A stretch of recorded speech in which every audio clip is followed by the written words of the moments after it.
Hello, everybody. How's it going? Whoop, whoop, whoop. Hello, and welcome to On the Same Page. I'm going to bring everybody in. Happy Book Club Day, everybody. Let me mute this music.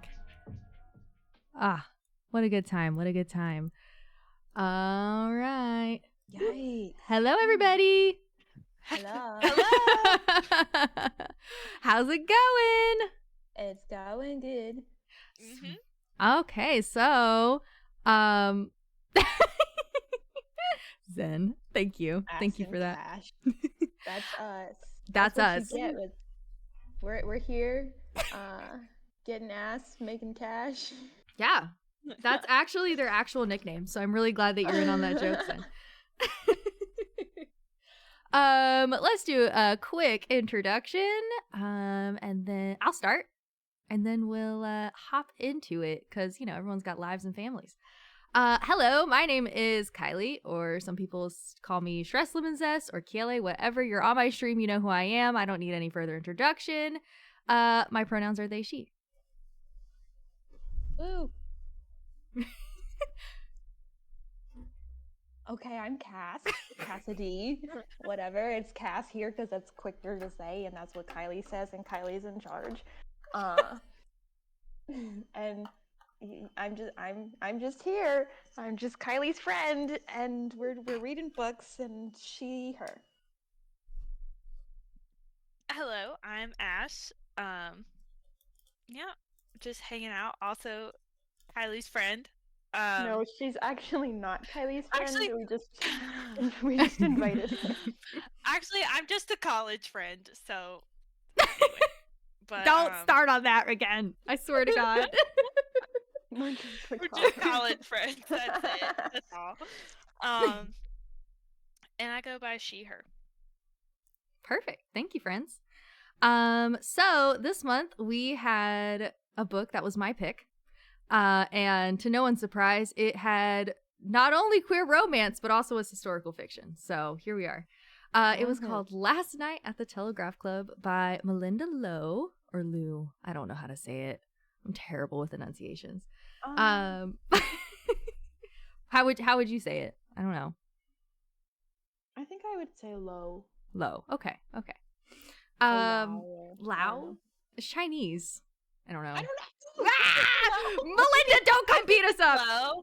Don't beat us up, Melinda. I'm sorry. This first part is going to be a non-spoiler section. So if you have not read the book yet and you just want a little taste, a little teaser taste, this is the time where we're just kind of say our overall thoughts, what we rate the book, and things like that. Does anyone want to give their rating first? And their thoughts? I think that you should do that. Me? Okay. So for my rating, I would actually give it a 4.5 out of 5 stars. I was gonna also say 4.5 stars. Okay. Yeah, same. Okay. Whoa. Nice. I think the three of us should run the government. I think so too. We would get a lot done. I'm just gonna say that. We would. Yes. Can I ask if it's a spoiler? Don't say. But what made you guys not give that point star? I know my reason. I think it was just author's tone. And given the decade that it was written in, I didn't feel like the tone lended to that. Okay. Personally, I was upset at the ending, but that's why I didn't give 5 stars. Okay, so Yeah. we'll get to that in the spoilers. Yeah. We'll get to that in the spoilers. Ash? Yeah, I agree. I felt the same way. Yeah. Like it just, yeah. Both of what you guys said. Yeah. So it wasn't. Go ahead. We're in the no spoilers. Yeah.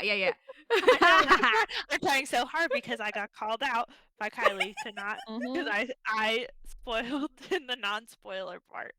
So I'm treading very lightly right now. Ashley's like, I'm gonna shut up. I'm gonna sit down. I'm like, I don't know. So speaking of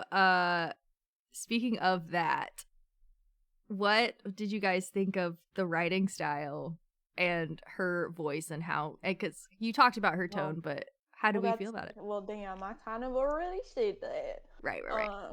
But yeah, okay. I also so in a turn of events in which nobody is surprised at, I did not start the book until Tuesday. And given I work 40 hours a week, I found the audiobook on Spotify. And so what day? Wednesday, I think. Wednesday and Thursday, listened to it like all day nonstop. To get to read it, and I finished it today. But so I have like a different perspective because the person who read the audiobook, like their tone influenced how I interpreted certain things. That's a very unique perspective. Yeah. Thank you. I also, so I read about like, I want to say almost half of it, and then I audiobooked the last part because I just knew I was like, I'm a slow reader, and I was like, I'm not gonna make it. And so, but I agree. And that's why I kind of want to like, if I have time, like reread it again, because I'm also like, I don't like when certain audio, like, you know, when you have like someone's voice in your head and then you hear someone else do that person's voice and you're like, no, yeah, that's not how they said that. That's not how they would have said that. No, her voice for Kath. I didn't like her voice for Kath. No. Oh no. Oh no! It was not good. It was so monotone, and it was weird. I didn't like it.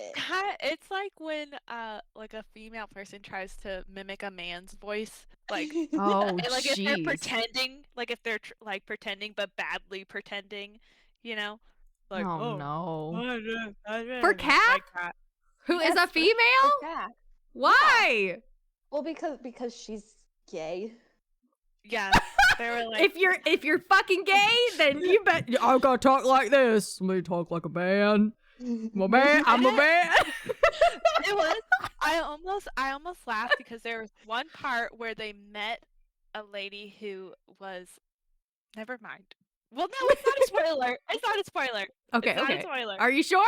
But I'm sure. But it's this lady that they meet, and they meet her when she's acting herself, and she's more masculine, and then she meets her later, and she's like trying to be more feminine. And it was just so funny to me because like her original voice was like she really was like really low, and then they meet her again. She's like, oh, and you're like, is this the same person? I'm confused now. And then I was like, oh, she's trying to. She's trying to pretend. Yeah. That every queer woman in this book, they're like, we're gonna make you very butch. We're gonna except for one of them, but all of the voices were very butch and very. I was like, okay. In the author, I skimmed through the author's note at the end of the book because I read in the book like the first 6 chapters, audio booked the rest of the book, and then read the last chapter in the epilogue. And then I skimmed through the author's note, and she talked about how with her language she tried to be historically accurate. So I don't know if this person who read the audiobook was trying to like emulate historical accuracy in terms of how people would think they sound, but I'm like, but that's not how a human actually doesn't talk like that. They're not like, it's interesting. Yeah, Lily. What's up? Like So yeah, and that is a good point. So for people who have not read this book before, there are languages and certain words in there that would be considered very harsh slurs. So if you have not read that, there is slurs. And I From an audiobook perspective, I don't know how I feel about that, but from a reading it makes more sense in my brain. But I can Yes. understand, like, Yeah. hearing that in audio form, you're like, oh, Yeah. no. Oh, no. It was definitely different, like, hearing it than reading it, because it was like, Mhm. yeah, it's like I've read a little bit of it, and then when I started listening to it and it happened again, I was like, oh, this hit a little different. But yeah, Okay. it did in general because it definitely like gives you a different perspective of the author's tone. Mm-hmm. But same thing as I felt like just her language and her way of talking, it didn't I didn't feel like I was in the 1950s. Yeah. I gotcha. That makes sense. So that was my one qualm with because it is so rooted in history and everything else was so accurate that I'm like I feel like she could have adopted a more 1950s tone. Yeah. But I can't write like that, so but yeah, it was the only thing was the dialogue because it was an audiobook. Otherwise, I liked it. I was gonna ask what are some vague points that you guys liked about the book that we just Vague hammered on points. it. Say that one more time. I'm sorry. I said vague points. Oh yes, vague points. Here we go. So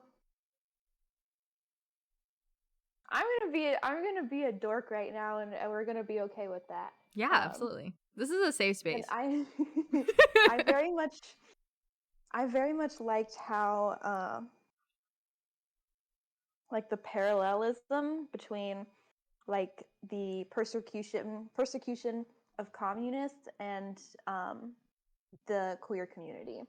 Yes. And the way that they paralleled that and to make them seem Yeah. like equally as bad, I think that Mhm. really put into context how people were feeling at that time for associating either way or being scared of getting associated with the queer community or with communism, and like also just the fact that people were putting homosexuals on the same level as like Yeah. somebody they'd persecute communism with. Mm. And so I think that whole thing really put into perspective of like wow, like what a scary time to be alive and to be different. And I would also throw in there, to piggyback off of you, interracial relationships. Because that was also not Yeah. legal. That was also not legal. And the main two characters are interracial. So there was that little trifecta. very good. I agree. I would say for me, the book really, I knew I was going to like really relate to the book. I think I related a lot more than I realized I was going to. Like the feelings that Right. she described of like I can't, I'm gonna be vague with it.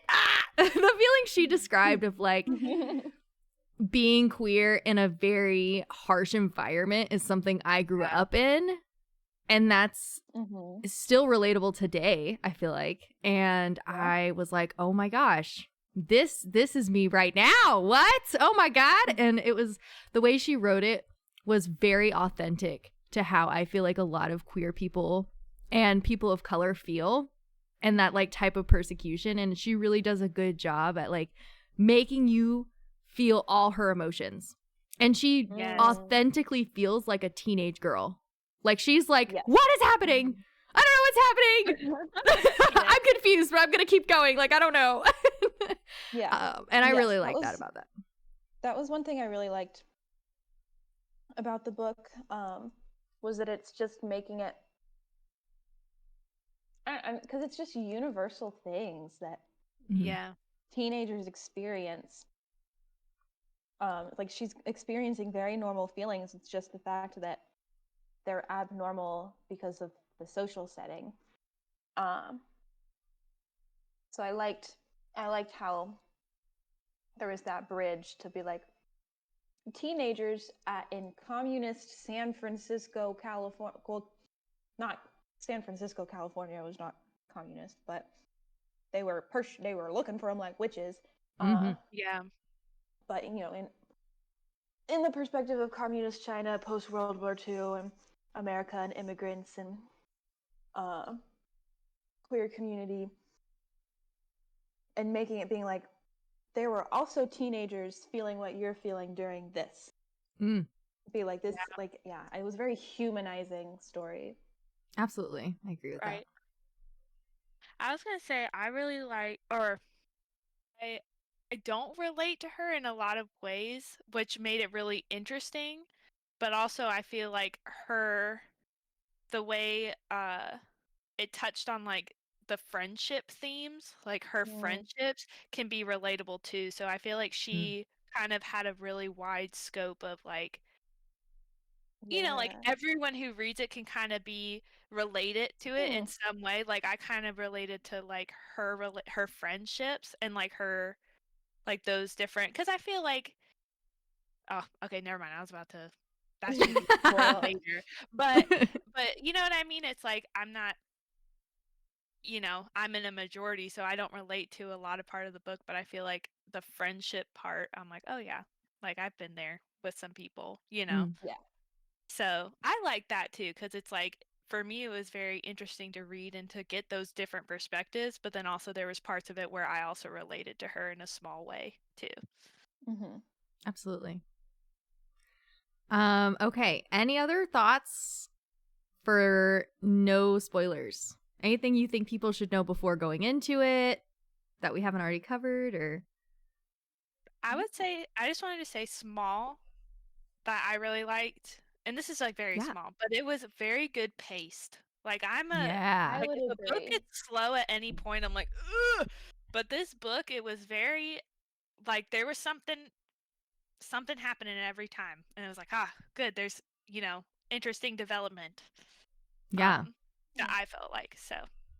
And I would say it didn't even, the way she wrote it, even if it wasn't like hardcore crazy things happening and it was like just her experiencing something, it was still interesting to read about.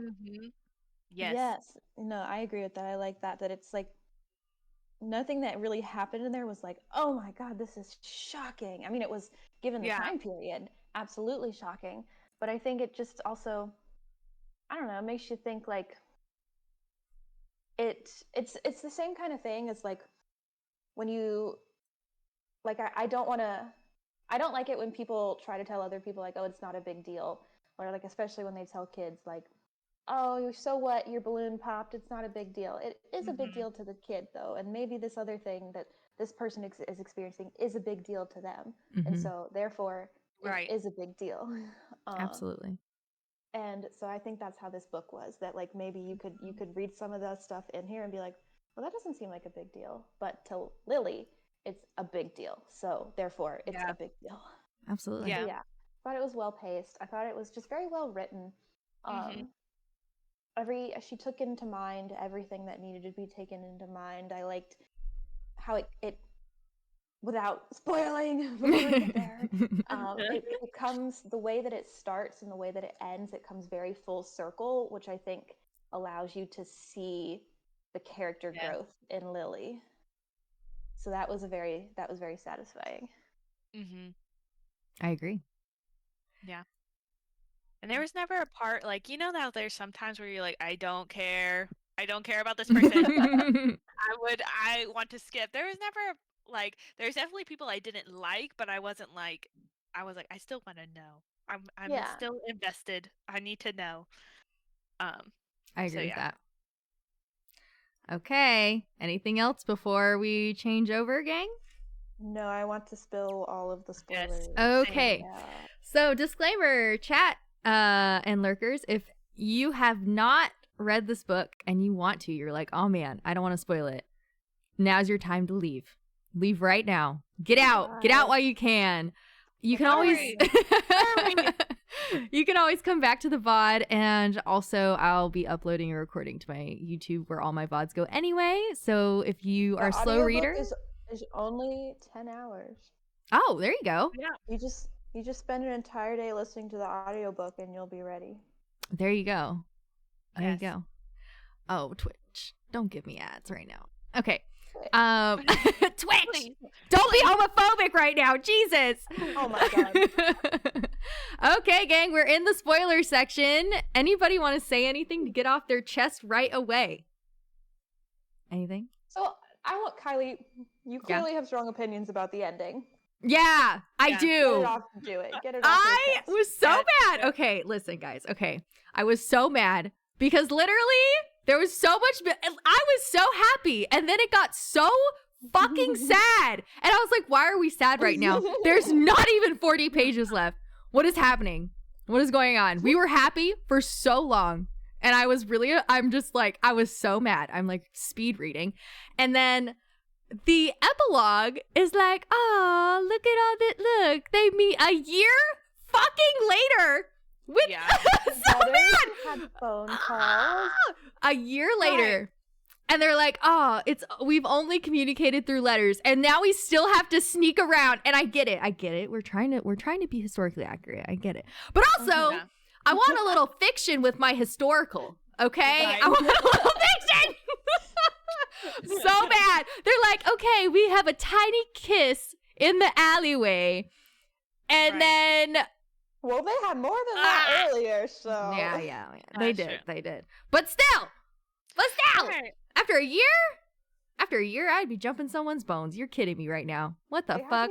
They were traumatized after the night at the Q title. What's the title of the book?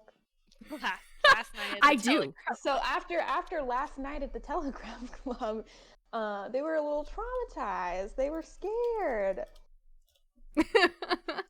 I know. You know what I wanted? Okay with what did you want? Okay, here's what I wanted.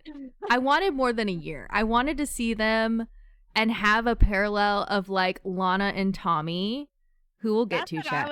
I wanted a parallel and being like, oh, look, we're living together and our lives are fulfilled, because that was a whole plot point. That was a whole plot point of like, you're not going to have a fulfilled life if you're gay. And, you know, she was like, those people are fulfilled. And I feel like the ending made me not fulfilled. And I was upset. But remember, they both got their dream, though. Like their individual dreams. They did. Timeline at the end. Okay, but hear me out. So I did hear me out. I have a spoiler for another book. Okay? Okay, so I'm going to ask you guys, do you guys... there's a companion book to this. It's not a sequel, a companion book called A Scatter of Light by her as well. Okay. And I read that there's a tiny snippet of their life because Lily is related to the main character of this story. So if you would, I'm not going to read the book because it has my least favorite trope in it. It has the cheating trope, and I hate that trope, and I don't want to read it. No. Don't read it. But this is not okay. So this is a spoiler for a whole other. Oh God, I'm getting rated. Hi everybody, we're in the middle of book club. Hello. Oh God, guys, we're in the spoiler section. Everybody, we're in the spoiler section. If you don't want spoilers for this book, leave now. Leave now. I love you all. I love you all. You guys are amazing. Thank you, Jen, for that raid. I appreciate you. But yeah, so hold on. Oh yeah, for everyone who is just coming in, Jen also made these PNG tubers and my whole background. Look how cute it is, everybody. Look how cute. So we are doing book club I'll catch everybody up. We are doing book club right now for Last Night at the Telegraph Club by Melinda Liu. The trigger warnings for possible content we discuss is pinned at the top. It's a very good queer romance set in the 1950s. It's amazing. And we just finished the non-spoiler section, so we're just getting into the spoilers. So if you don't mind book spoilers, here's your time to shine.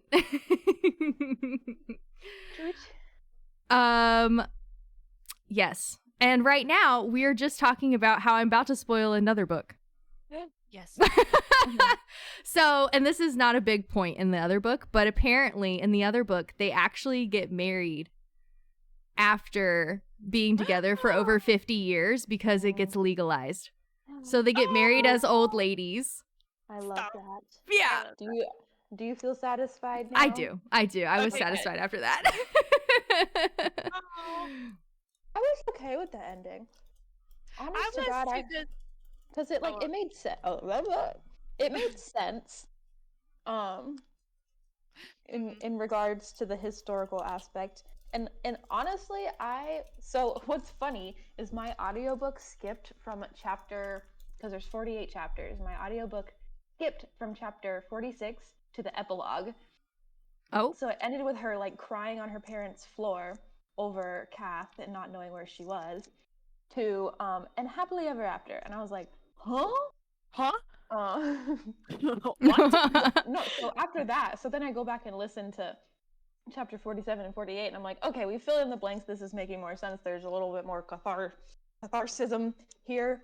But honest to God, I thought we were gonna get John Greened. God. I thought Kath was going to jail forever. I thought she was dead. I'm like, yep, this is lost romance. We're getting John Greened. That's what's happening. So I was pleasantly surprised with the epilogue. Yeah, I can agree with you on that. It could have been worse. It could have been so much worse. Honestly, I mean, I think people would have been really mad at the book, but I think it would have been just as award-winning as it is without an epilogue. Yeah, but I agree with you on that. The audience needed the epilogue. I apparently needed more than just the epilogue. I needed happily ever after under a rainbow. I did. A gay rainbow. The gayest rainbow actually possible. Yes. All right. Now that I'm done ranting. Also, fuck her friend. Anyway, now that I'm done ranting. Oh my God. Yes. Yeah, Shirley was the worst. That's what, because it's like, I feel like everyone has had a Shirley at some point. In some way. That's the part where I was like, Lily, I feel you. Because I've had a bitch like Shirley before. Shirley was the worst. She's the worst. Yeah. She was a terrible friend. Yeah. And I hope she has the day that she deserves. And I liked Kath from the beginning, but I could tell that Kath was like at Shirley from the beginning. And then when she was like, do you even want to be friends with her? I was like, yes, this is what Lily needed. Yeah. When Kath was like, I don't think Shirley seems like that good of a friend. Like, yeah. Oh. And then when Lily realizes that, she has like little realizations throughout the book where she's like, you know what? Shirley's never apologized to me for any of our fights. She just assumes I'll get over it. Yep. And then there's also there's a part at the end where she's like realizes like it's always about Shirley or something, or yes. But she has these little realizations throughout of like, wait a second. This is just a friendship of convenience. Exactly. Yeah. Like, especially when Shirley is like, can we stop fighting? I really need a friend right now. I'm like, I was like, shut the fuck up, Shirley! I'm gonna punch you in your face. God. Right. Everything's always about you. I know. I would have been like, oh, she didn't even win Miss Chinatown. Didn't even win. She doesn't deserve it. She didn't sell enough raffle tickets. Okay. Let's organize our thoughts. Unless there's something else anyone wants to say to get off their chest really fast. I think that's about it, yeah. So let's organize. So let's start. We're gonna go by part. Oh God. Yeah, we'll just do a quick little. I'm just warning you. I binged this book so fast. That's okay. All of it just kind of blurs together. That's okay. I have the actual book right here with me, and oh wait, I do too. Hold on. I'll have some key points here. Okay, perfect. Hold on, I was like, wait. I'm just gonna trust you guys. My book is elsewhere, and I would have to stand up, and I'm connected with headphones, so. Oh my gosh. Oh, that would be while Ashley's getting her book, I want to state something else that really surprised me in the book. That was a pleasant surprise. I was not expecting the flashbacks with the mom, the dad, and the aunt. I Love That- it when Yeah. historical fiction does that. That made It it adds so much texture. yes. And it really made it like a full complex story, like really well rounded. Yes. Really good. Because and then like you get insight into the people in her life and how they shaped her, Yeah. especially with her with Judy, with her aunt. Yes. You see the influence, and then you also see like the reasons, because based on like how her parents grew up and where and when, you see why like their response is of course Right. disgusting and invalidating, but it gives you perspective on like, I see where your brain's at. Right. Yeah. Okay. Welcome back, Ash. Hello. So part 1 is called I Can Dream, Can't I? And it's basically what happens in part 1 is Lily finally notices Kath. They have that interaction in the math classroom. Will asks Lily to the dance. Yeah, gross, dude. And Lily and Kath have that interaction in the bathroom, I'm pretty sure. And then we also get Grace's first POV when she first meets Joseph. Yes. Yes. Wow, lots of building. Yeah. Part 1 was a lot of building. I think my favorite part of part 1 was just Lily having gay panic the whole time. Yeah. My first note I wrote down was spicy, gay panic. Oh yeah, she reads that spicy book. Yeah. She reads that. Well, she tries to. Yeah. She sees the ladies for the first time in the drugstore. In the aisle of the drugstore, she reads a spicy book. She was always bold from the beginning, dude. She really, with so much, all the fear in her heart, she really did it. She was brave. I'll give her that. Will and Shirley really pissed me. This is when I knew that Shirley's either gonna have the best comeback ever, or it's gonna get progressively worse. And boy, it got progressively worse. It got really bad.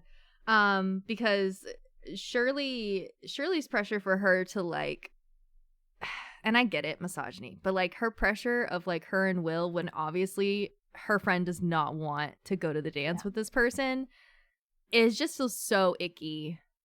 Yeah. It grossed me out. Yeah.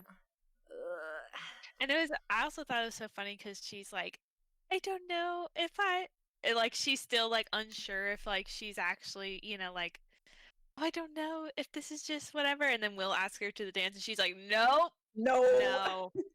hard no. She literally runs to the bathroom. She's like gonna throw up. She's like, oh, God, a boy? Hell no. After that, she can't even look at the man. She's like, no. It's like, I think that's your answer, Lily. You don't need to ask anymore. There's your answer. Literally, she's like, how am I gonna have a husband? And I was like, baby girl, you're not. I'm so sorry. And she's like, I can't do this. Will at least was polite.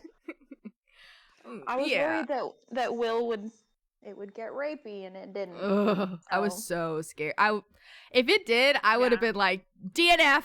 Absolutely not. Yeah. Yes. Nope, because this is a teenage baby girl. No way. I thought he would at least like. I thought there was definitely going to be like some harassment, like you haven't answered my question, like, but he just was like, very respectful. Yeah, very like, got the message. I'm gonna just die quietly. And I love like Jill right in that he's like dying quietly. It's like he can't even look at Lily. It's like he's dying. He is crushed. He's got to get Shirley to talk to Lily for him. Literally. He's devastated. Oh, Will. Poor Will. Sort of. He's fine. He's okay. He was like a cardboard box. He had no personality. No. He's just he was Will. He was like, girl, pretty, she's the one for me. Right. Like, okay. And I think that was really the way that they did, the way that Melinda wrote that was really intelligent because it really shows how much her and Kath got along, especially when they started talking about space and being like in the same mathematics. And you were like, oh, yeah. From the jump, she really built their relationship. You're like chemistry. Mm-hmm. Oh yeah, no, it was so cute when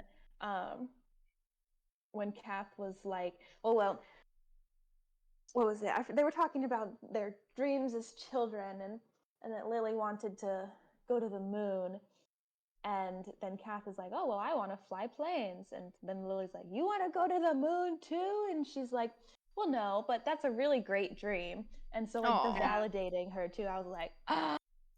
It was so sweet. It was so sweet. I would also like to state I didn't think I was gonna really like the little romance spiel with Grace and Joseph, which is, for those who have not read the book, is Lily's mom and dad. Mm-hmm. And we get a POV of Grace meeting Joseph for the first time. Mm-hmm. And I honestly was expecting, from what we've got of her mom, I was like, oh, this is gonna be stale bread. But it wasn't. No. Mm-mm. It was so sweet. I was like, what happened to you, lady? What happened? And I think also it was important because it laid that groundwork of her being more old world. Like she was very traditionalist versus him. Yeah. And you see that reflected at the end. Mm-hmm. Yeah. Well, I guess this is just a little tidbit, but I'm jumping a part or two. Okay. But when Joseph's point, like when it's like point of view of Joseph and he's taking Grace out on a date and it's like later on, and he's just kind of like has this moment of like longing, like she's like writing his longing for her because they've been. I'm a sucker for like, I love like men pining over women like that, like when they write a man's perspective and they're like just like, oh my gosh, I just need to be near her. I'm like, that's my favorite. I'm like, and that's what anyway, but that actually takes us into part 2. Oh, okay. Perfect. Transition. So it was perfect. Okay, well then, yes, because he was just like having war flashbacks, and then he's like, I just need to reach for her. I'm just, he's just like, he's like, even, it's not, she said it way better, but it was something along the lines of, he's never felt this kind of longing for her until this moment. He's just like, I just, like more than when they first met and started dating, he's like, I was like, oh, so romantic. I know, I was giggling. Love. Yeah. Because I also think it really exacerbates it or exaggerates it because they're in a club with like half naked dancing women and he's staring at her like this person that he's been married to and hasn't seen. And instead of like him being like, oh yeah, the dancers, he like says one thing about the dancers. And then he's like, and then I really look at her, and then I look at the curls and her pinned up hair, and he's like describing her, and I'm like, oh, I'm blushing, Joseph. Stop. Oh my God. Stop. You're literally Lily's dad. We can't be doing this right now. Stop. But so that was good. Like an incredibly sweet moment. And then it made me sad because I was like, oh man, I don't know what I would, because then I also just, like family separation like that always makes me like super sad. So I was like, oh my gosh, I don't know. Yes. You know, because he's like, because to me when he was saying that, it was in my head, it was like, I've missed so much time with her. Like I have to be, you know, it's like I have to hold on to her right now because I've missed. Because it was something like he noticed her age, like, oh, well, now he started to notice like a line on her forehead or something like that. And he was like, I have to, that made me sad. I was like, no. Oh, so it's like, but you're here. And he was something like, I'm here now or something like that. Anyway. Yeah, I will say she did a really good job at, because there's several people in this book that disassociate when something Yeah. traumatic either comes in their brain or something traumatic is happening to them in that moment. And the way that she describes disassociation, and we'll get more into that when it really ramps up, but it really feels like that. Like you're like, I have experienced this before. For anyone who's ever disassociated before, it's like that's literally how it feels, and it was really good. Yeah. Like you you were in it with them. Like you were. Yeah. Also in this part, just as a little reminder, Kath and Lily go on their little ice cream date. That's unofficial date. Yes. Lily volunteers at the dance, and her and Shirley have their fight. Ugh. Kath gets Lily a fake ID, and they have plans to go to the Telegraph Club now. Right. They have not been yet as of right now. So. Yeah. Wow. Yes, that big chapter. Mm-hmm. The fake ID threw me. That I was like, oh my god, I thought Kath was this sweet little person, and she was like, yeah. So here's your fake ID. This person I met a day ago. Yeah. Literally. Yeah. Yeah. It's interesting how quickly she trusts Kath, which, in my opinion, children usually. Yeah, I was gonna say children and lesbians often fall in love so quickly, and they are both. So that is so fair. Double whammy. They really had no hope. No, not at all. I was like, you know what? This is actually realistic that they end up at the end because they are lesbians, and they don't quit. No. Oh my god. Yeah, their little ice cream date was super cute. I loved that, like, Kath was very confident going into Chinatown. It was like the ginger ice cream. Yeah, sounded so good. I wanted to eat it. Oh, that was one thing. Yeah. The description of food throughout this book. Yeah. Top tier. It reminded me of Studio Ghibli stuff. Yes. Exactly. Yeah. I agree with that. And I was so hungry. American food is just disappointing. Yeah. I was just about to say that made me laugh when they were like just trashing on American food. And yeah, when you compare it to like the food they were talking about previously, yeah, it's trash. Yep. And then I was very proud of Lily for standing up for herself. Yeah. During the gym, and I think this really attributes to Lily starting to become her own person. I was like, yes, you don't let Shirley control you because she's the worst. She's the worst. Freaking Shirley. She's the worst. Very controlling. Very selfish. Yes. And it's just and also maybe a communist. Yeah, unsure about that. Because we never had a clear answer on that. Right, and then they go to that communist picnic. Oh, I forgot about that. That happens in part 1. I forgot about that. Which this honestly made me kind of like, all right, I'm anti-Shirley, because when we find out about her dad getting her papers taken away, I was like, fucking Lily didn't even want to go to this fucking picnic. Nope.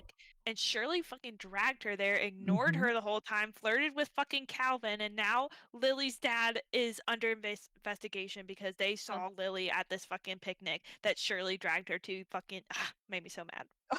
Yep. And I was pissed off because the whole time she's clearly uncomfortable. She's not even socializing. And Shirley's just like, I'm gonna take a nap. I can't. Me. I love sleep this off. That was I'm gonna sleep. She said social interaction? Absolutely not. I'm going to bed, guys. I'm going to bed. Time travel. There's men here. I can't. I'm gonna go to bed. Men? Gross. No. Gross. And they're all college age. Go to sleep. Oh. No. Yeah, that was wild. And then what also gets revealed in part 2, speaking of Shirley and Calvin, is that Calvin dated a black girl before her. Right. Which was very interesting. And I'm wondering if that plays into Shirley's insecurities and why she became so secretive because, you know, maybe Calvin has a type. Maybe he can't date that type. And Shirley's going to always be second best. Yeah. Oof. Or it's like, because of the time, it's kind of like, oh, well, you dated a guy who dated, you know, a black woman. Also... And she's like very...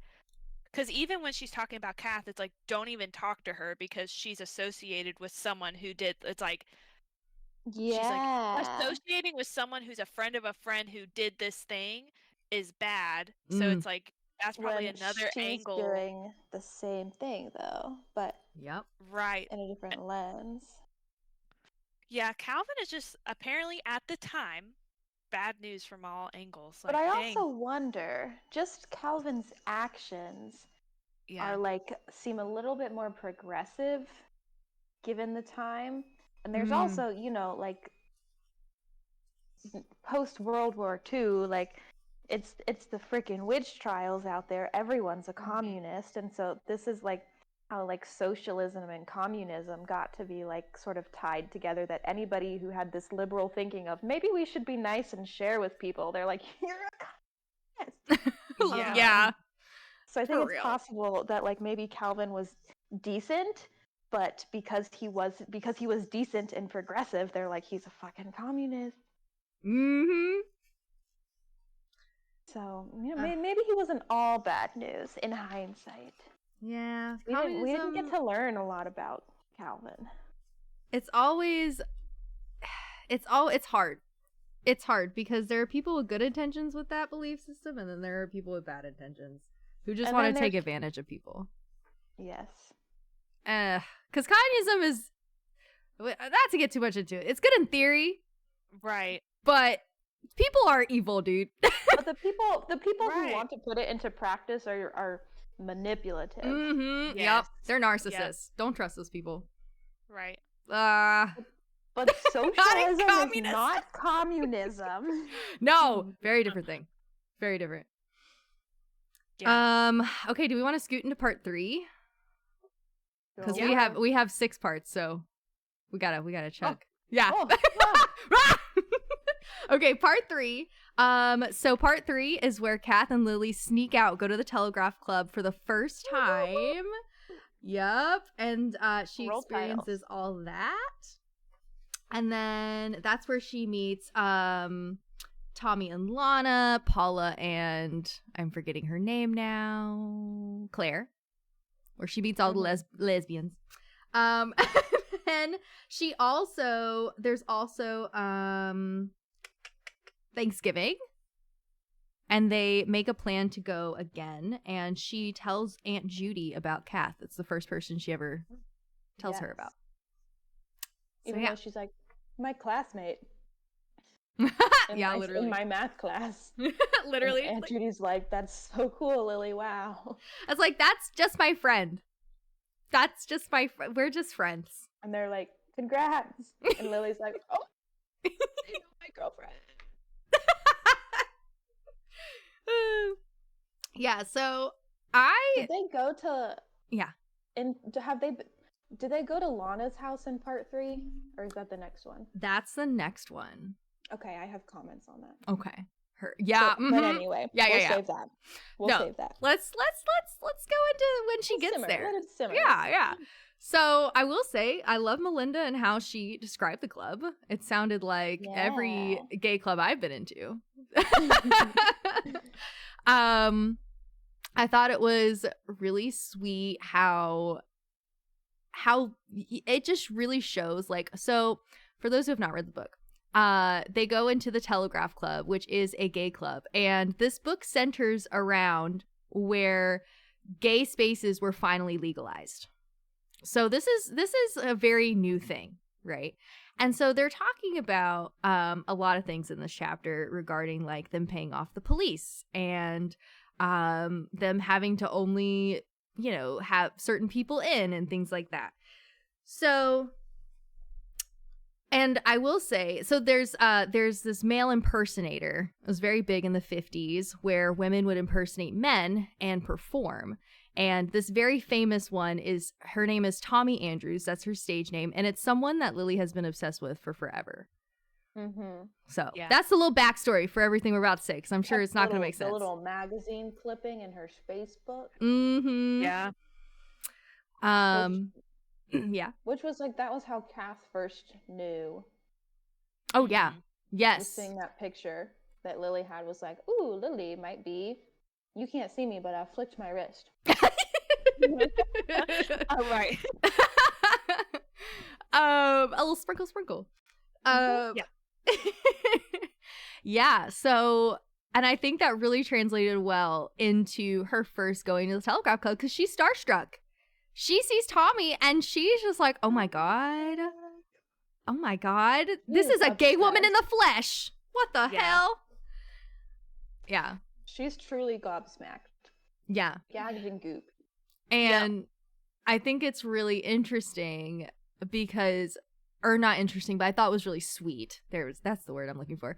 That was really sweet because Kath has been there before with her other friend, Jean. Yeah. And she is. Why I was kind of jealous for Lily about Jean. I know. Literally. I have been too. Ever since she mentioned Jean, I was kind of like, who's Jean? Yeah, I was like, You have been to this club with Jean? You're taking other people to this club, Kath? Come on. Right. But it was very sweet how she checked up on her, though. She checked up on her the whole time. She made sure she was okay. She was a baby butch because she was so, like, gentlemanly. I mean, like, let me get you another beer. Ah, you're so pretty tonight. Let me pull out your chair for you. I was like, Kath, you can't be doing this. You're making me giggle. Stop that. Stop that. Or, is the second time they go in this part? No. Next part. Okay, never mind. You're like, wow, wow. I'll wait. Yes, and so What this else is happens in- the other thing that happens is just that she Briefly meets her. Yeah, she meets Tommy She and Lana does. at the Tommy bathrooms. Tommy regards her. Oh. Which I'm gonna say that I Mhm. really liked the perspective of Tommy being a little gross. Yeah. A little I was just gross. about to say, yeah. Kind of icky, kind of like a man. Mm-hmm. And I Yes. think that's something not talked about in queer spaces is that women are also pedophiles. Yep. Even if they're gay women, they can be pedophiles. I got the ick, and I was like, no, Yes. stop that. Yes, What the yes. hell? That's a baby child. She's Yeah. 17. She obviously looks 17 because everyone's like, how old are you? You don't ask that Right. if you know that person is over 21. Like, Mhm. Yeah. no. I also like how she wrote in that Lily was a little, I don't want to say disappointed, but she's like, this is not how I imagined her. This was Yes. like she had this picture in her mind, and then when she actually saw her, it's like she was still like impressed and oh wow, but then she's like, yeah, I didn't. The way she, interacted with the ladies and the way she did things was kind of not how I pictured her, but like still trying to give her the benefit of the doubt, but she was like kind of. So then now that Lily is kind of like, oh dang, like she's like, I'm still like, wow, she's beautiful, but like she's really acting like a man in a way that kind of like how she describes other men in the book. How she's like, men would be like looking at girls or things, and she's kind of like, That's oh, they're true. looking, and she kind of describes Tony in the same way, or Tommy in the same way, like, oh, she's kind of, She's impersonating a man really well. Yeah. Yes. A little too well. Really well. That's enough. Yeah. Yeah. And I will say Lana's reactions also, because you can tell just from that small interaction where Lana doesn't really acknowledge Lily, that when Tommy is walking through, Lana is like looking at how Tommy is responding to the women, and she grimaces, like she's like, and that just shows there's probably some infidelity there. There's probably a lot of insecurity because Tommy is a big star, and Tommy apparently can't keep her eyes to herself. Goddamn. Yeah. And yeah, which is foreshadowing for later. Yeah. So speaking of later, let's go to part 4. Part 4. Yeah. Oh yeah, there was also Judy's first thing, but that's just when they go to the planetarium and they look at space. Yeah. Very cute. Very sweet. So part 4, Chinatown, My Chinatown. This is where mainly Shirley is starting to run for Miss Chinatown. They go on their little escapade, right? And Shirley guilts Lily to help her. And then She's the worst. Yes, and then Lily and oh my gosh, what is it called? Lily and Kath go bowling, I think. Is this the one where they like skip out on the dance? No. I missed that. No. That was earlier. That was part 2. Oh, okay. Yeah.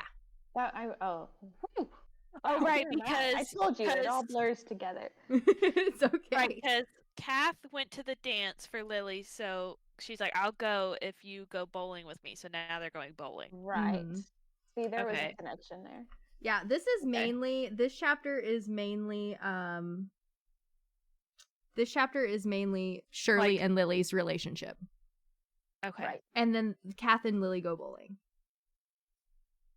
So wait, this isn't when she does when she runs for Chinatown. This is just when they're not talking. Like they're not talking right now. No. This is what so this is when oh my gosh. What is it called? Okay, so this is when they go to the Telegraph Club the second time when Jean's there. Yeah. Okay. We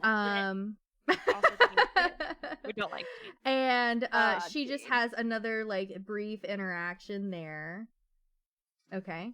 And then Shirley calls her up and is like, "Hey, what are you doing? I don't have to work. Let's hang out." So this is not their big fight. This is right. They had this fight, and now suddenly Shirley's like, "Hey, you're my friend again because I need someone." Oh, right. Correct. Right. Yeah. Right. Yeah. They don't have their big fight yet. So, yeah. So this is mainly just them going to the museum. Yeah. Her asking her to help her with Miss Chinatown, and we just see the cycle of like her manipulating the situation over and over again, and how they've been like this since they were kids. And she pulls it's our last year together. And Lily's like super guilt tripped into being there for Lily. When it's like the roles, I think during this part of the book, it's very clear that the roles have reversed. That in the beginning it seemed like Lily very much needed Shirley for reassurance. For bravery, for socialization, and now Lily's kind of came into her own, and in this part where they've separated, Lily's grown, Shirley hasn't. They come back, and you see like how different the dynamic is, and it's switched, and now Shirley's the one that needs Lily, but Lily's like, I don't really need you. Yeah.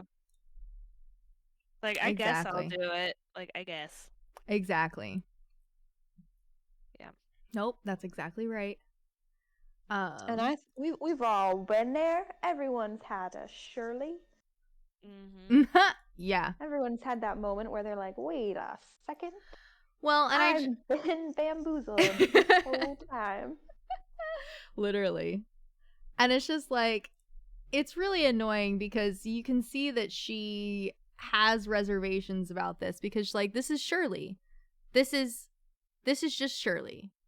And she mentions how she's never apologized for literally anything in their relationship multiple times.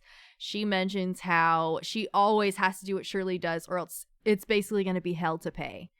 And I'm just like, you just see like this friendship where it's just her whole purpose is to flaunt Shirley, which is a narcissistic trait of like, I'm in the right. Nothing I do is wrong. and I'm not going to appease you because I'm correct. Right. And that's all Shirley is. Mm. And it's so frustrating because you're just screaming, like, get rid of her! But you know she can't because it's the plot. But get rid of her right now! She's the worst, dude. Ugh. And it's also, I think it's kind of shows, I don't know if you just said this, so sorry if you literally No, just go said for this, it. but it kind of shows another angle of Lily's bravery because like she said this in the book, but Chinatown is like her safe place. Like these are her safe people where she can be herself, and now like being with Kath and like finding herself is alienating herself from this safe space, you know? It's like, okay, like these are people I'm comfortable with that know me the best, sort of. Like they don't know this side of me, but it's like, do I sacrifice this like say like comfortableness for who I really am? And it's kind of like I like that angle too of like she's like, "You know what? No. This is not my safe these are not my safe people anymore. They never were my safe people." Right. Yeah. And I think that piggybacking off of what you're saying, the reason why they're safe is because of race. Because of her home. You know? Like this is the 50s, so interracial relationships are very sparse. And even straight ones, even just friendships, they're very sparse. And it's like you stick to your people. Like, these are my people. These are people that grew up in Chinatown. These are people that have known me since I was a kid. And I definitely think that has a lot to do with it. I think people still think that today, even though, you know, people have friends of all sorts of shapes, sizes, colors, whatever, backgrounds. You still feel comfortable with certain people that identify with culture that you grew up with. Yeah. 100%. Yeah. And I think that's also a big reason why she keeps Shirley around. Is just because of that. Yeah, that's true. But that's her safety blanket. Right. I mean, like Kath, you know, she can't speak broken Mandarin to Kath, right? She can't talk about certain weird foods that is American to Kath because that's probably what Kath grew up on, and it's just very different. Also, I totally forgot to touch on this from her visit, both of her visits really from at the Telegraph Club, but I was I was disappointed, but then I remembered the time that we were in, but like the slurs at Lily because she was the only Chinese oh my girl god there. That it was threw me a little. that made me mad. Every time someone was like, "Oh, an Oriental, do you speak English?" I was like, I wanted to throw the book. I was like, and it happened so often. It happened so often, and I was like, "What the fuck?" And I'm like, "You ladies are supposed to be the wokest." Yeah. And then I was like, Kath, where were you? Excuse me, Miss, I want to be her girlfriend, and you're like, but then I'm like, okay, but it's, you know what?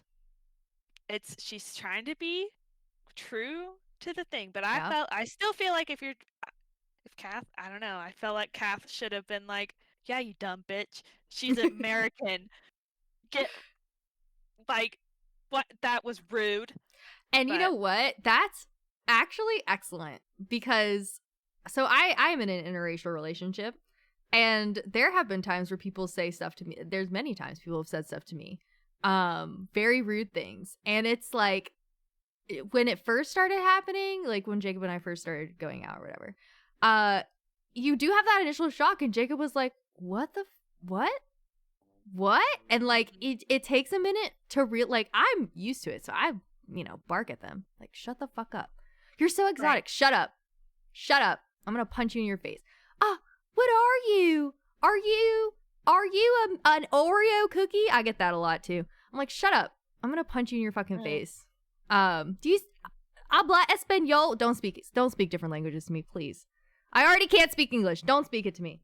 But like there is that bubble that people live in. Hannah, shut the fuck up. There is that bubble that people live in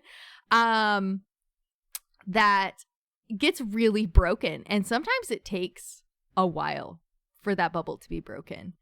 Especially when it's something that you've really never experienced before. Like, you know, Kath as a woman's definitely experienced misogyny, but racism, like, towards her, that's something that she's probably never had to deal with ever. And then she has the pressure of, I like this girl. Like, because there's also some people who don't want you to make a scene. They don't want you to stand up for them and make a scene because that's really scary. Yeah. But I agree with you. I was mad. And it's like a part of me wanted her to like at least address it.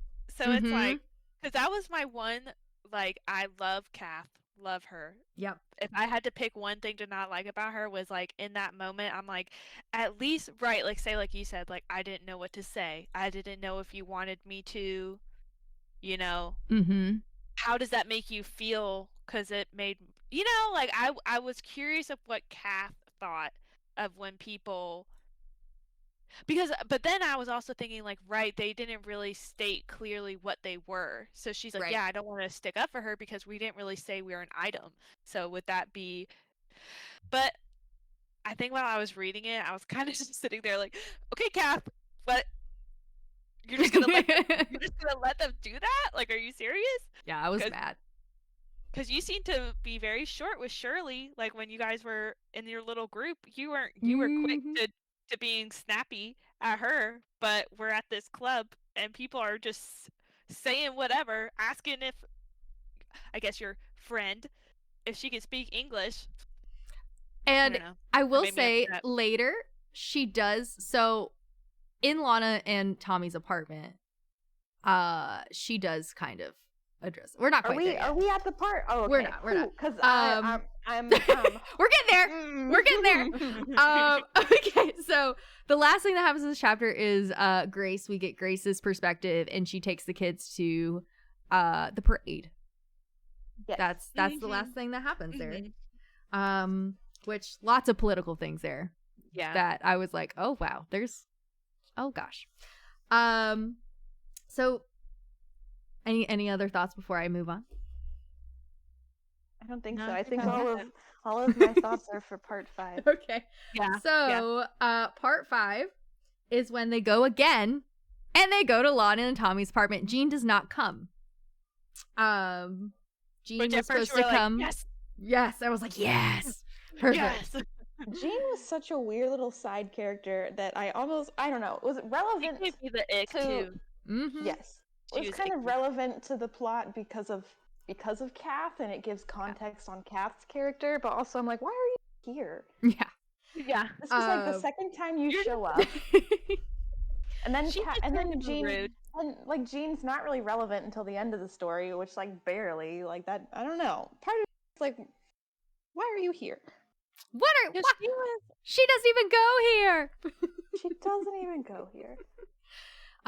Okay, so real quick. So they do that. They go to the apartment. She leaves really, really fast out of there. She leaves really quickly out of there. And then and then she meets up with Shirley to go get her dress, and she meets Paula in the wild. And this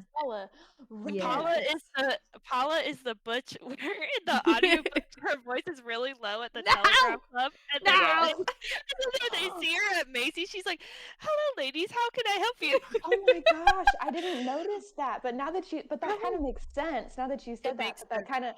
That does give more context to like the way that the person who read the audiobook is doing it, in which Paula is able to be more authentic at the Telegraph Club, but at the Macy's, you're not gonna be all out and butch and stuff. Right. So that happens, and then there's a lot of stuff that happens in this part. So that happens, and then also, Lily and Kath have a little makeout sesh. Oh my god! They have a little makeout sesh, and then they have a sex sesh in the classroom. That both of those happen in this chat. So much. So much.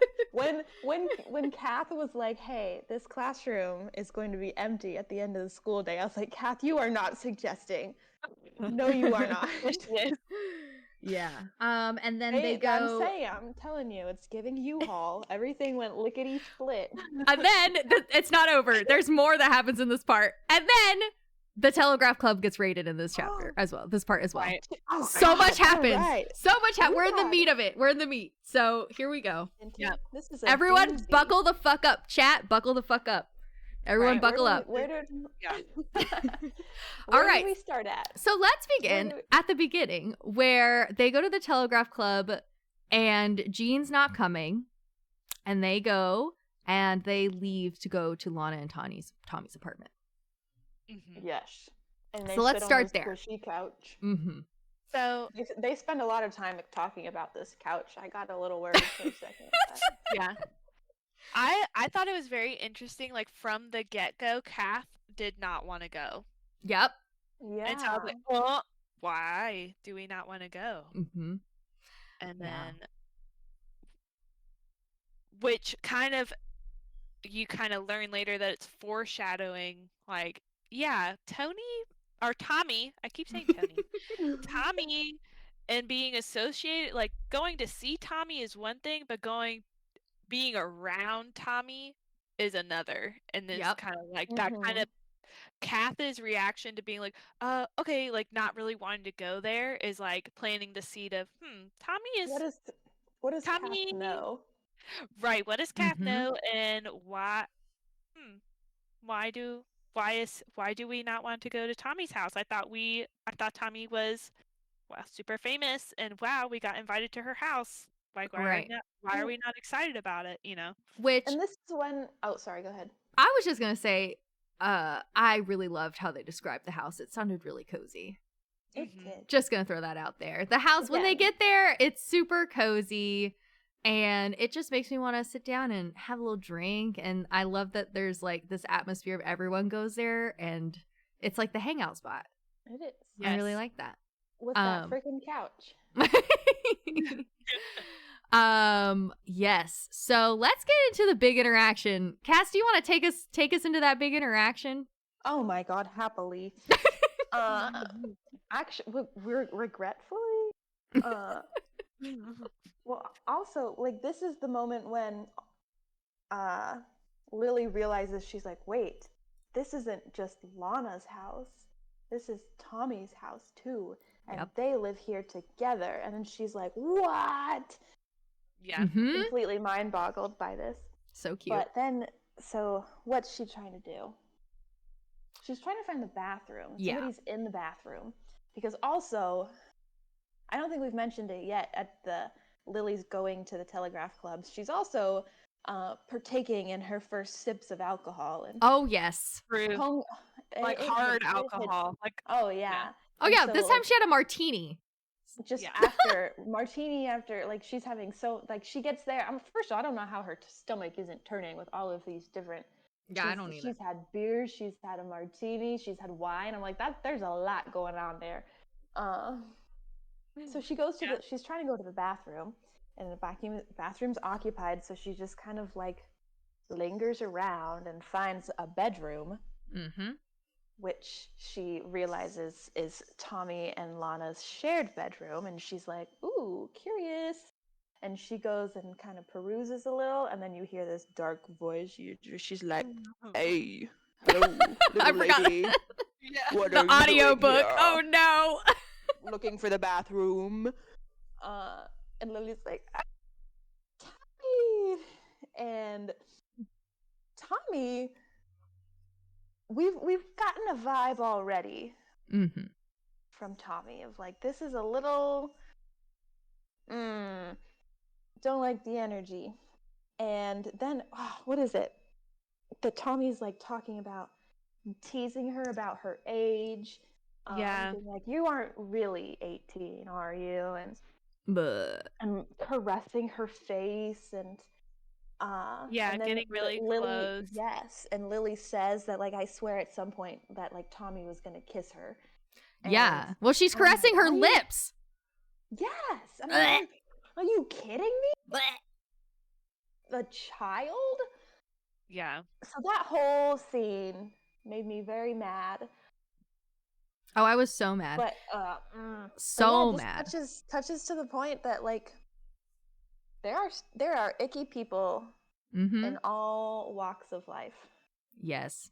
And it's like I know that like later Lily later in life probably realized what was happening, but you know, this is a teenager's perspective. So she is just confused. And I think Melinda, the author, really does a good job at like conveying how confused Lily is. She's like, did she want to kiss me? Wait, what happened? Yeah. What is going on? And that Lily didn't know how to feel. That Lily was kind of a little bit like, ooh, I didn't want that. But then she's like, but it was Tommy. Didn't I want that? And that really plays into the power dynamic of like, well, shouldn't I? I've learned this about myself. And yes. And so now shouldn't this be what I want? Shouldn't I be grateful for this attention? And it really plays into that power role that Tommy has over everybody at the Telegraph Club, really. But especially Lily. And it also plays into her realizing that she likes Kath. Yes, I was just about to say, she's like, I can't tell Kath. I don't want her to know that this happened. Yeah. And and the whole time she's like, oh, like to your point, Cass, like, she's like, didn't I want that? Wait, no. I just want to hang out with Kath. Yeah. And all these people are like, so when did you guys become an item? How long have you guys been going out? Blah, blah, blah. And she's like, no, we're just friends. And they're like, okay, I remember when I was just friends. Yeah, right. And that leads to the big explosion of Lily running out of I literally was screaming. She runs out of the house and Kat's like, what's wrong? What's wrong? And they're running up and down here making a whole scene. And Lily loudly proclaims, she's like, she's like, do you like Tommy? Did something happen? And she's like, I don't like Tommy. I like you. And I was like, yes. I was shocked. I'm so happy. I was like, get it out, Lily. Get it out. Get it out of your system. I was so happy. And it's good. It really, again, shows how brave Lily is because she said that out loud at nighttime, 1950s to a woman. And I was like, oh, holy crap. Whether that was intentionally brave or not, I'm like, just confessing your feelings to someone when you first realize it is already brave. And to do that when it's like a queer relationship in that time period, I was just like, holy crap. What the heck? Throughout the book, Lily has a lot of unintentional bravery. But again, like the way her internal dialogue through everything is very timid and unsure, but then her actions are like, you're like, what the heck? That is not like the Lily that's been described so far. It was kind of interesting. It really was. I agree with that. And then we go into Lily and Shirley again. They do the whole dress, and Paula apparently has a crazy voice change. She does. It was shocking. Paula's got a like, who is this? Yeah. Sorry. We can't have that in the Macy's. No. Because I'm not kidding you. I remember Paula because Paula had the lowest, like, the voice actor made Paula like the lowest woman voice. Oh no. And so then I'm like, oh, Paula. And then she's like, hello, how can I help you? Like, what? Oh, like, gosh. Paula had to put her mask on. She could not. Literally. Yeah. She gotta. Go ahead. No, that was it. Okay. I don't remember the dress scenes very well. It was the first time where Lily did not look at Shirley getting undressed. Yes. She was being very respectful and being like, oh. Yes, but she's like, now that I know this about myself, like, is it weird? Right. Which I appreciated because we all kind of go through that. First of all, I don't feel comfortable getting naked in front of anybody. First of all. Second of all, I think that shift was really important, and it was foreshadowing for later events. Yes. Which we'll get into it, but we're still in part 5. We are. And then we have the makeout and sex scene after this. Good Lord. Kylie, take it away. Okay, so I want to preface by saying makeout scene I thought first of all, both of these scenes were extremely sweet and they were done very tactfully. I was Agreed. so I did look this up beforehand because I knew it dealt with teenagers, and nowadays people think that there needs to be sex in stories. And so in any type of story regarding anybody. And I know that they're older teens, but they're still teenagers. And so I did look it up to like see how appropriately written it was before we started this book, because I was not about to do that. And I also have a big belief in like, if you put a sex scene in a book surrounding older teenagers, because I don't think it's necessary in anyone older than that, younger than that. It needs to serve a purpose, and the intentions need to be serving a purpose and not arousal, which I think is very important. And I think that she did do that. As someone who has read Gay Smut, as someone who has read Gay Spice, as an avid Gay Spice reader, it was very intentional, and the way that she wrote it was like a first time, how you have an awkward, weird, fun first time encounter, and her understanding her body and her feelings rather than that was put in the book for other purposes. Yes, it had a very intentional purpose, and so it didn't feel like uncomfortable or like, oh, they're pushing it. It didn't feel like that. It didn't feel like spicy. It felt like it was like to the character point. development. Right. It was like, you put it perfectly. It was just to the point. It was for the plot. Did not need to. It didn't go on forever. It didn't. Right. It didn't. Yeah. It was like a page and a half. Yeah. And that was it. And it was very, very quick. And I was like, okay, good. Perfect. Agreed. I like. But they was a good word. Yes. And they were very sweet to each other. And I was like, this is so cute and so sweet. I just wanted to cry, especially when they were doing their first makeout sesh in the oh my gosh, the little closet. And there's like that, and it's like she really harnesses the feeling of getting caught by your parents really good, because she's like, anyone could walk in, oh my god, but I want to kiss her, oh my god. And I was like, I want to kiss her now, go do it, hurry. And it was like this awkwardness of like, we planned this for a week and now we're just and the door's closed and you're like, okay, hello, we're gonna keep. 3, 2, 1. That made me giggle because they were just like, okay, and now I'm gonna hold your hand. It was so cute, very first love stuff. So cute, so cute, very young teenage first love kind of thing, and I was just very happy with that. Which made the next part all the more fucking devastating. Just wanted to state that. Yes. Because like, no. The next part is when they go to the Telegraph Club yet again. And this time it gets raided by fucking police, ACAB. Fucking police. Yeah. Because they're the worst, especially in the 1950s, where all of them are corrupt. Anyway. So, anyone want to have their feelings on that before I say my feelings? This is the moment in which my audiobook started skipping, and I thought for sure we were getting John Greened.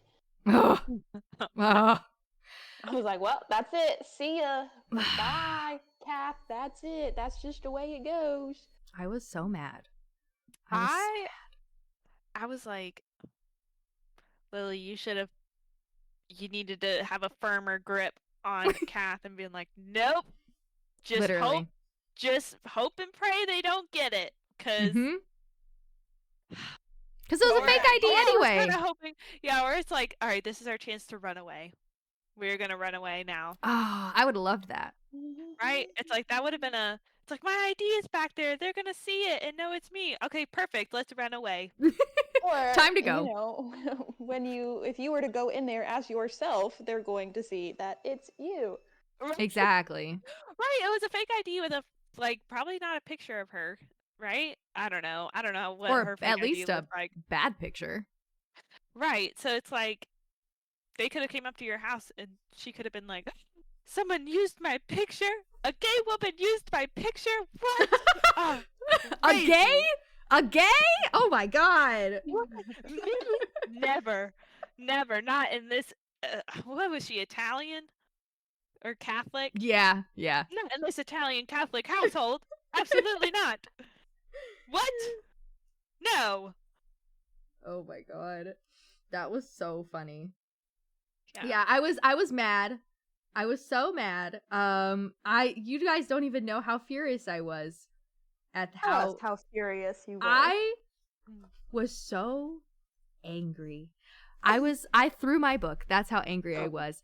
Because I was just devastated because I know there was because like, first of all, I was like, well, she's a young girl getting arrested by the police. That's scary. I hope the police don't do anything to her because, you know, conversion therapy is a very real thing. Right. And how men viewed gay women was, well, I can change her. And I was like, oh my God, Kath, holy shit, please, please. And then also her parents, and I was like, what if they kill her? Again, getting John Green, because like that was very common where they would just kill off people who were gay. And I was like, this is really, really awful. Yeah, Hannah, DM me if you want to do a book rec. DM me. But yeah, it was just like, so I was extremely scared when she didn't come back, right? And I was like, are you kidding me? And I just had this pit, and I was like, please, at least let her be alive and safe. I'll take it. Yeah. I'll take it. Yeah. And it's just like, I think I was just really heartbroken because it's like, you gave me so much fluff and so much happiness, and just to smash it in my face, Tore it dude. down. You built us up and tore us down. Mm-hmm. Made me mad. Yeah. Yeah. Go ahead. I definitely, when she was like, I gotta go back for my jacket, I'm like, this is the beginning of the end. Like, yeah, it was like, yeah, she's arrested. And then when Lily, I was like, there's no way, because they're already watching her because of the communist thing, because they saw her and then they found her dad, because they're like, oh, that's Lily who, you know? So it's like, damn, they know it's you, girl. They're already watching you, you know? So it's like, man. I kind of was like, oh, oh man, this is just, everything is gonna implode. Yep, and it did. And it did the next part. Yeah. Yeah, so that does bring us into our next part. If there's anything else you guys want to say. Oh crap, my bee. No, you're good. Okay. Yeah, so next it's called Secret Love, which there was no love in this fucking part. So I don't know why the fuck it was called Secret Love. What do you mean? There wasn't any love. What do you mean? You know why it's called Secret Love. There's no love. No love. No, but you find out about everybody finds out about everybody's secret love. Yes, I know. Okay, so in this part, Lily finds out that Kat's been arrested. And she also confronts her mom because Shirley comes in and confronts her. And she is seen leaving the Telegraph Club. And so her and Shirley have this huge friendship ending fight. And then she and her mom have a huge fight, and then she runs away and she goes multiple places, ending up at Lana's apartment. We have that whole interaction there, and then she gets taken back by Aunt Judy, and then the book ends, which we'll get into the ending again, I guess. Yeah. But yeah, so I guess we can start. Yeah, go ahead, Ash. Start where you want. I guess we'll start with like where I want to start is Lily and Shirley's fight, because this is my big, like, whenever Lily, like, it's just like, well, fuck you. Like what I said earlier about the picnic. Like, well, fuck you, because you having this relationship with Calvin is fucking up my family. Like, you're gonna yell at me about being gay when you're gonna get us all deported? Are you kidding me? Are you serious Mm-hmm. right now? And she's like, no, this is different. No, it's fucking not, Shirley. Yours is way worse. Yeah. Way, way worse. Absolutely. Way worse. So that was my big, like, yes, fuck you, Shirley. I agree with that. Because right, it's kind of what has gone, because you kind of like suspect, she kind of like hints to you that Shirley is dating Calvin, and like they mentioned that both families are in danger of getting deported, and so it's kind of like, yeah, Shirley, this is your nail in the coffin of being the worst. There it is. It's all out in the open. Yep. Yeah. She is, and she really is, because literally hold on. Let me calm myself down. Something that toxic straight people like to do is pretend that every gay person is in love with them. And that immediate switch. I forgot about that. Yeah. Yes. That made me. Oh, I wanted to push her down Lily's stairs. I did too. I was like, because she, like, I'm seething. So literally, it's the look of how Lily saw how disgusted Shirley was with her as soon as she found that out. And that switch happens to so many people, and I just felt for Lily in that moment, because I was like, oh my god, I've had that happen to me. That's really awful. But then when she went to grab her arm to like really try and reconcile for one last time, she pulls off in disgust, because she's like, I'm not like that. Ugh. And I was so mad, because fuck you. Just fuck off. Like, seriously. Like, not gay people are not perverts. I mean, some people are, but those are just perverts in general, gay or straight or in between. Perverts are just perverts. They don't have a sexual orientation. You know what I mean? And I'm just like, that, your friend who you've known since childhood, like, come on, dude. Come on. How shallow are you that you're just right, self-absorbed. Like, you just assume that everybody is obsessed with you, and yeah. Ugh. Made me mad. What's that scene in Mean Girls? Like, I can't help it if you're so obsessed with me. Yes. Oh my god, yes. It was like that. It was like that. Shirley just Regina Georged her.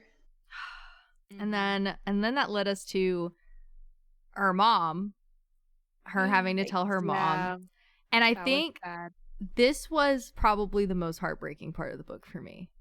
And it was the line, before they even had the interaction, it was the line where she's talking about how her mom is looking at her with so much love and affection. And she's like, she will never look at me like that ever again. Yeah. And I just wanted to scream. I was like, stop it. Stop this right now. This is the worst thing you could have said to me right now. I was crying. I was like, that's awful. It's true. Because she knows it's true. She knows her mom's gonna pretty much just own her after she says this. And that just, my heart. Yeah. That was rough. And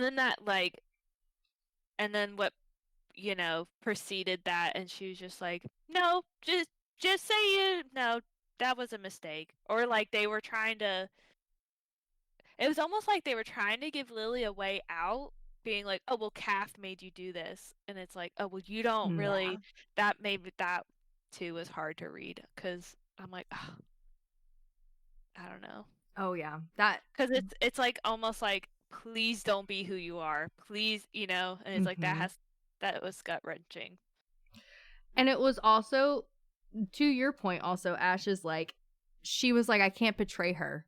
Like, I'm not going to betray Kath, because Kath deserves better than that, and I deserve better than that, so I'm gonna stick to my truth. And I was like, because she says it multiple times, it would be so easy to go back to my life, to not worry about it anymore, to continue on. And again, this is another instance of where Lily is this is her biggest point of bravery, because it's fully intentional.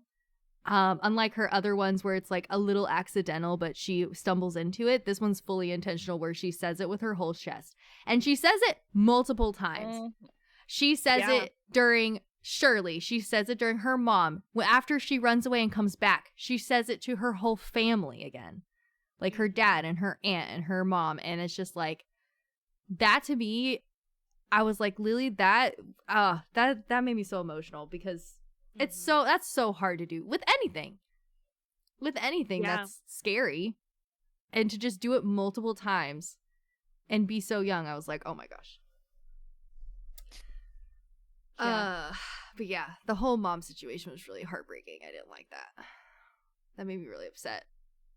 And then it was kind of, I feel like they tied the aunt in so well, like her, because at first you're kind of like, okay, the aunt, we're getting some backstory about the aunt. Okay, they like science and want to go to space. And then in this part, you're like, okay, like this is where their special connection kind of come together. It's kind of like, I feel like her aunt kind of adopts her when her parents are like, okay, you're gonna go live with your aunt, and her aunt's like, I don't understand you right now, but I want to understand you.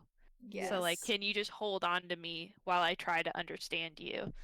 And it's like, this is the parental figure Lily was deserves to have, because not all parents are going to understand, and especially in the time period.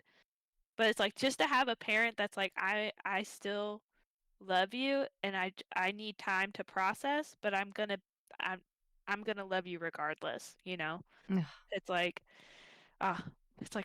refreshing. Yeah, that I agree with you.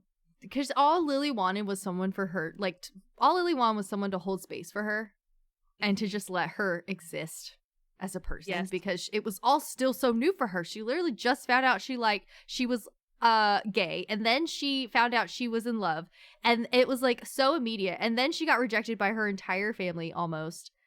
And like there was no space for Lily to just exist as a person for a second. And I really I enjoyed that, because like at the end of the book when she's on the train and she's leaving and she leaves a letter for Kath, right?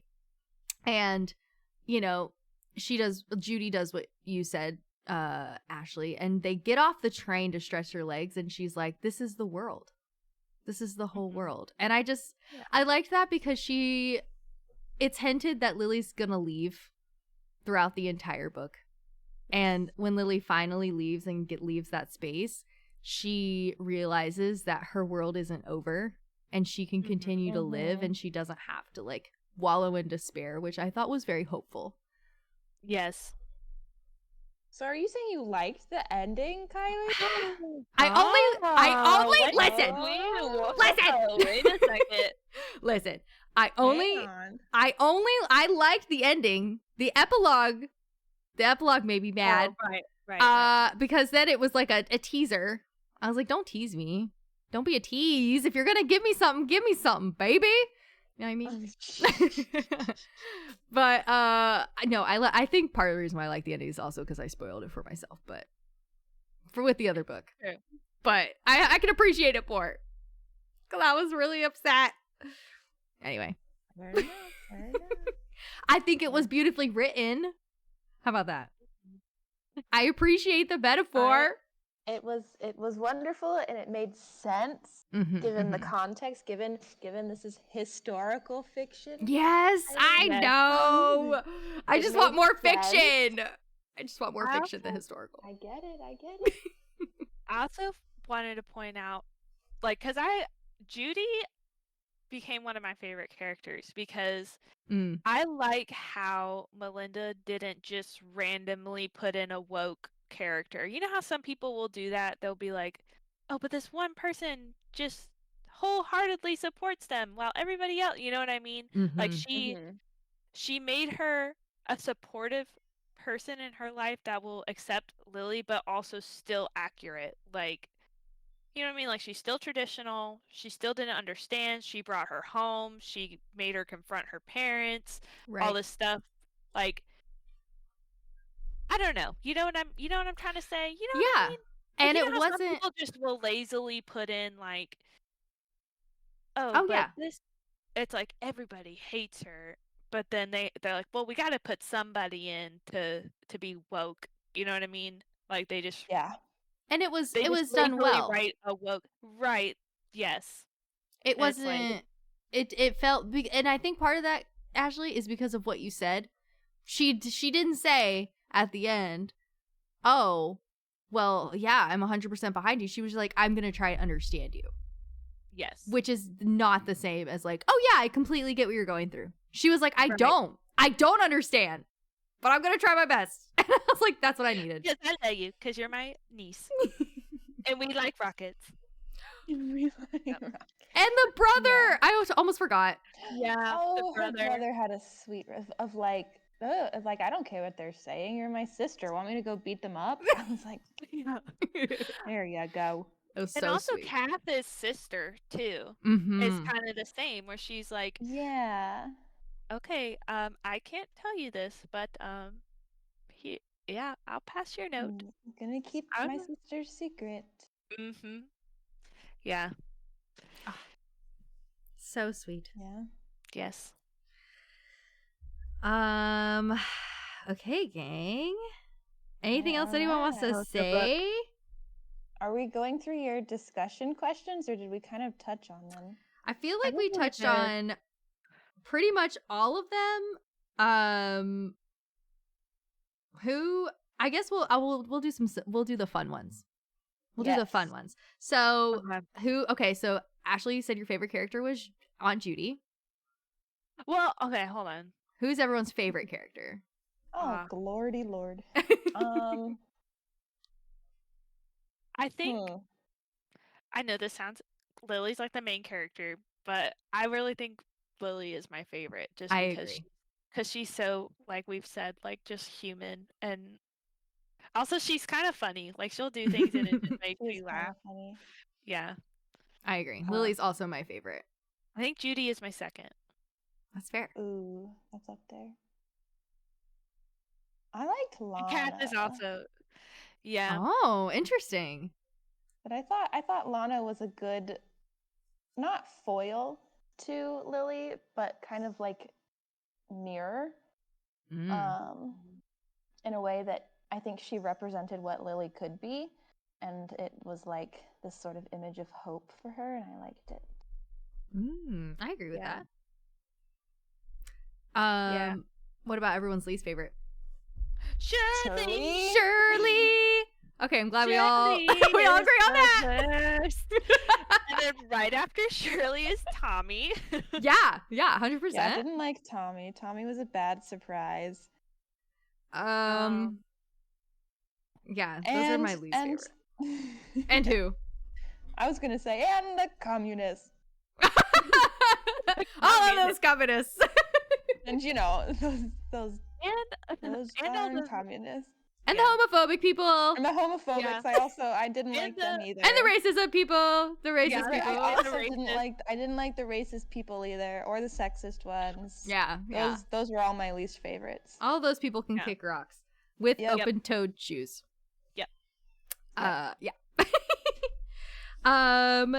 And then the last fun question is, if the book turned into a movie, who would you cast? I like this question. Hold on.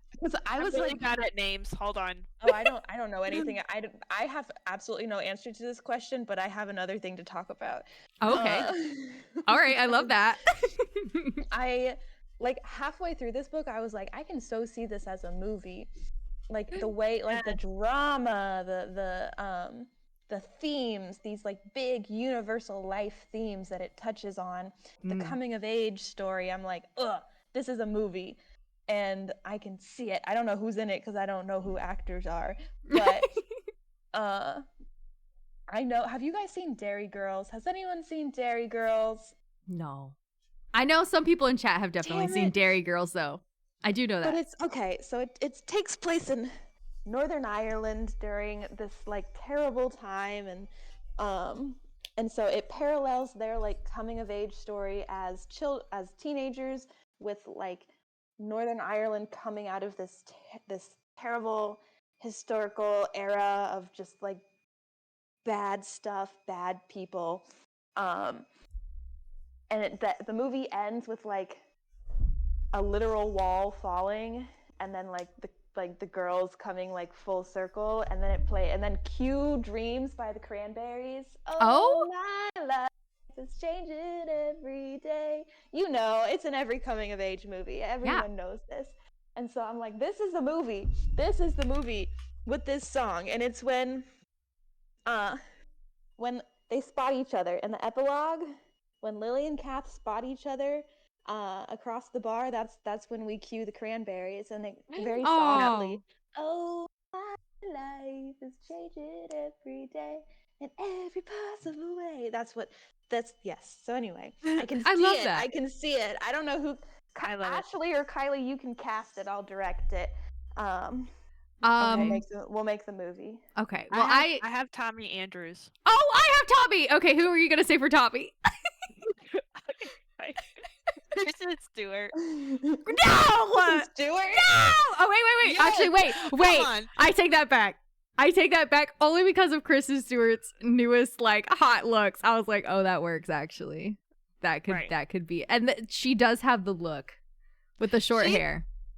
She also, I feel like she can pull off a slimy character. Yeah. She can be slimy, you know. Do you know who I was gonna say? Who? She's an older woman, but she can get it. Gwendolyn Christie. She plays the knight in Game of Thrones. She okay. She has very okay. Imagine if, since you guys don't know who she is, she's tall, like the tallest woman I've ever seen. And I know who you're talking about. She has like the blonde slick back hair, and she has very androgynous features. And I was like, this is it. This is her. Do you know what made me think of Kristen though? Because they said Tommy was short. And so I was like, Kristen Stewart. You got me there. Yeah, get off with your tall person, Kylie. I just want a tall woman. God. What's that Steven Universe Giant woman. I think also, speaking of just general thought about casting, I would love to see them pull a Crazy Rich Asians. Yes. Mm-hmm. Or Lara Jean, because I had to look up her name. I thought of her face, but I was like, what's her name? But she played the main character in To All the Boys I've Loved Before. Oh, yes, I love her. Yeah. I love her. She's like, yes, they're kind of similar. Like how the character in that movie, it's like, yeah, she's like timid, you know. Oh, I changed my answer. I'm changing it to that. I'm changing my answer to that. That's amazing. But Kath, I couldn't land a character. No, the voice of the audiobook threw me off. Yes. I would love Michelle Yeoh to be Aunt Judy. She played in Everything Everywhere All at Once as the mom. Okay. She won a Grammy or Oscar. Okay. Whatever the hell the movie one is. I don't know. Saying okay, like she's writing this down. She's like, yeah, I got it. No, she's on the phone right now.